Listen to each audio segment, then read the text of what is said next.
नमस्कार। हिसनबर्ग क्लाउड काम पर आप सभी का हार्दिक स्वागत है। इस शैक्षणिक श्रृंखला में हमारी उच्च योग्य और बहुभाषी टीम आपके लिए हिंदी, अंग्रेजी और जर्मन भाषाओं में बेहतरीन सामग्री लेकर आई है। मैं हूं आपका प्रस्तुतकर्ता डॉक्टर राजकुमार विश्वकर्मा। शैक्षणिक पृष्ठभूमि की बात करें तो मैंने आईआईटी रुड़की से मैकेनिकल इंजीनियरिंग की है और आईआईटी दिल्ली से आर्टिफिशियल इंटेलिजेंस आई में अपनी एमएस और पीएचडी पूरी की है। मुझे उत्तर प्रदेश के पूर्व डीजीपी के रूप में देश और समाज की सेवा करने का गौरव प्राप्त है। इसके साथ ही वर्तमान में 26 मई 2026 को मैं उत्तर प्रदेश के मुख्य सूचना आयुक्त के रूप में कार्यरत हूँ। आज की यह प्रस्तुति महाकवि कालिदास द्वारा रचित अभिज्ञान शाकुंतलम में वर्णित शकुंतला की कालजयी कहानी पर आधारित है। कालिदास लगभग 420 ईसा पूर्व में उज्जैन के महान सम्राट राजा विक्रमादित्य के दरबारी कवि थे। यह पूरा व्याख्यान हिंदी, अंग्रेजी और जर्मन में उपलब्ध है, जिसमें मुख्य प्रस्तुतियां हिंदी में हैं। इस यात्रा में हमें डॉक्टर वर्षा शर्मा का सहयोग प्राप्त हो रहा है, जो कानून लॉ की प्रोफेसर और लॉ इंस्टीट्यूट की पूर्व निदेशक रही हैं। उन्होंने लॉ में एलएलएम और पीएचडी की है और वे अंग्रेजी व जर्मन भाषाओं में बेहद पारंगत हैं। तकनीकी तौर पर हम पूरी तरह आत्मनिर्भर हैं और किसी भी रेडीमेड प्रोडक्ट का इस्तेमाल नहीं करते हैं। इसका पूरा न्यूरो फजी इंजन और मशीन लर्निंग एल्गोरिदम हमारी टीम द्वारा खुद इलेक्ट्रॉन फ्रेमवर्क पर विकसित किया गया है। इसके साथ ही इस वीडियो में महानिदेशक पर्यटन की ओर से ऐतिहासिक नगरी हस्तिनापुर आने का एक विशेष निमंत्रण भी शामिल किया गया है। इस कहानी के हिंदी, अंग्रेजी और जर्मन संस्करण यूट्यूब चैनल पर भी उपलब्ध हैं। मेरा आप सभी से विशेष अनुरोध है कि यह वीडियो अपने बच्चों को जरूर दिखाएं, ताकि वे अलग अलग भाषाएं भी सीख सकें और साथ ही हमारी समृद्ध सांस्कृतिक धरोहर और संस्कारों से भी जुड़ सके। अंत में हिसनबर्ग क्लाउड काम का मुख्य उद्देश्य दुनिया के उन जरूरतमंद और गरीब बच्चों को पूरी तरह मुफ्त शिक्षा प्रदान करना है, जो महंगे और बड़े ब्रांडेड स्कूलों से वंचित रह जाते हैं। हम उन्हें सबसे बेहतरीन और विश्व स्तरीय शिक्षा देने के लिए पूरी तरह प्रतिबद्ध हैं। धन्यवाद। मैं डॉक्टर वर्षा शर्मा हूँ। आज मैं आपको महाकवि कालिदास द्वारा रचित अभिज्ञान शाकुंतलम की ऐतिहासिक एवं सांस्कृतिक पृष्ठभूमि के बारे में बता रही हूँ। ये कथा लगभग 1500 ईसा पूर्व के काल की मानी जाती है, जब राजा दुष्यंत, माता शकुंतला और उनके पुत्र भरत का चंद्रवंश अपने उत्कर्ष पर था। महान सम्राट भरत के नाम पर ही हमारे देश का नाम भारत पड़ा। इसी वंश में आगे चलकर हस्तिनापुर के संस्थापक राजा हस्ती हुए, फिर कुरु हुए, जिनके नाम पर कुरुवंश प्रसिद्ध हुआ, और अनेक पीढ़ियों के बाद राजा शांतनु का जन्म हुआ, जो भीष्म पितामह के पिता और महाभारत काल के प्रमुख राजा थे। परंपरागत पुराणों और महाकाव्यों के अनुसार राजा दुष्यंत और राजा शांतनु के बीच लगभग 22 पीढ़ियां मानी जाती हैं। लगभग 550 वर्ष बाद करीब 950 ईसा पूर्व के आसपास महाभारत का महान युद्ध हुआ माना जाता है। इस प्रकार अभिज्ञान शाकुंतलम केवल एक प्रेम कथा नहीं है, ये भारत की प्राचीन सभ्यता, संस्कृति, धर्म और चंद्रवंश की ऐतिहासिक स्मृति का अद्भुत दर्पण है। मैं अपने आदरणीय महाकवि कालिदास जी को आमंत्रित करती हूँ कि वे स्वयं 1500 ईसा पूर्व के महान सम्राट भरत, राजा दुष्यंत और माता शकुंतला की दिव्य कथा हम सबको सुनाएं। नमस्कार मित्रों, मैं कालिदास हूँ। मैं सम्राट विक्रमादित्य के राज दरबार उज्जैनी में राजकवि हूँ। यह गुप्त साम्राज्य का वर्ष 421 ईस्वी है। हमारा राजमहल पवित्र महाकालेश्वर मंदिर के समीप स्थित है। आज मैं आपको अपने हृदय के सबसे निकट की कथा सुनाने जा रहा हूँ। एक ऐसी कथा जिसे मैंने केवल लिखा नहीं बल्कि महसूस किया है। यह कथा है प्रेम की, विरह की, भाग्य की और पुनर्मिलन की। तो आइए मेरे साथ चलिए उस प्राचीन भारत की ओर, जहाँ प्रकृति भी कविता बोलती थी। घने जंगलों के बीच एक शांत आश्रम था, जहाँ पक्षियों की मधुर आवाजें गूंजती थीं, नदियां धीरे धीरे बहती थीं और प्रकृति मानो मुस्कुरा रही थी। यहीं रहती थी शाकुंतला, भोली, सुंदर और अत्यंत दयालु। वे पेड़ों और पशुओं से ऐसे प्रेम करती थी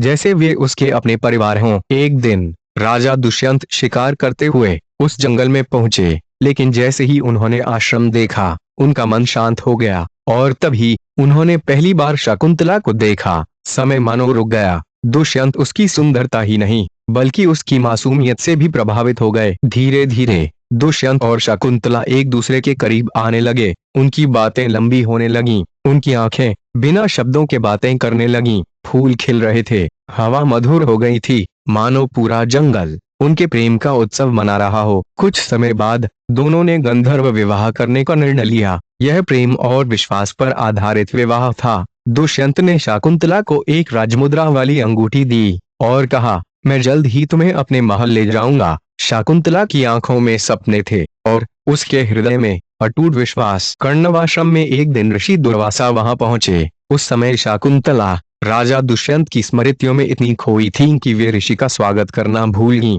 दुर्वासा क्रोधित हो उठे और उन्होंने शाप दिया कि दुष्यंत उन्हें भूल जाएंगे। कुछ समय बाद शकुंतला महल की ओर निकल पड़ी। उसके मन में केवल प्रेम और आशा थी, लेकिन रास्ते में वे अंगूठी नदी में गिर गई और एक मछली उसे निगल गई। शकुंतला को इसका पता भी नहीं चला।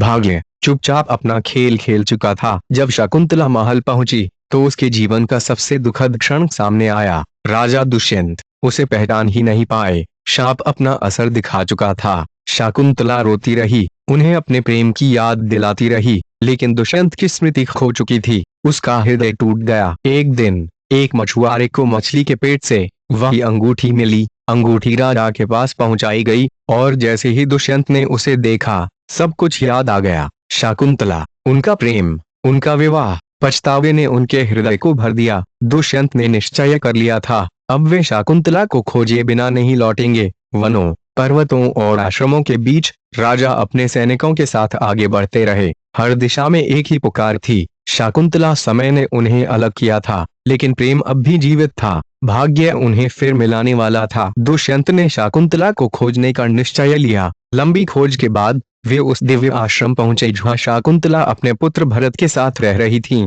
दोनों की आंखों में आंसू थे, लेकिन इस बार वियोग नहीं, पुनर्मिलन था। कई वर्षों के बाद राजा दुष्यंत ने शकुंतला की खोज की और आखिरकार उस पवित्र आश्रम में पहुंच गए जहां वह भरत के साथ रहती थीं। उनकी आंखें आंसुओं से भर गईं, क्योंकि यह मुलाकात जुदाई नहीं बल्कि पुनर्मिलन थी। अब बात करते हैं हमारे ऐतिहासिक शहर हस्तिनापुर की। उत्तर प्रदेश के मेरठ जिले में स्थित यह शहर बेहद प्राचीन और गौरवशाली है, जिसे हम सभी महाभारत काल में कौरवों और पांडवों की महान राजधानी के रूप में जानते हैं। यहाँ महाभारत काल से जुड़े कई ऐतिहासिक स्थल आज भी मौजूद हैं, जैसे कि प्राचीन पांडेश्वर महादेव मंदिर, कर्ण मंदिर और द्रौपदी घाट। सिर्फ हिंदू धर्म ही नहीं बल्कि जैन धर्म के लिए भी ये एक अत्यंत पवित्र तीर्थ स्थल है, क्योंकि ये जैन धर्म के 3 प्रमुख तीर्थंकरों की जन्मभूमि रहा है। यहाँ का विशाल जम्बूद्वीप जैन तीर्थ, भाई धर्म सिंह गुरुद्वारा और खूबसूरत वन्यजीव अभयारण्य पर्यटकों के आकर्षण का मुख्य केंद्र हैं।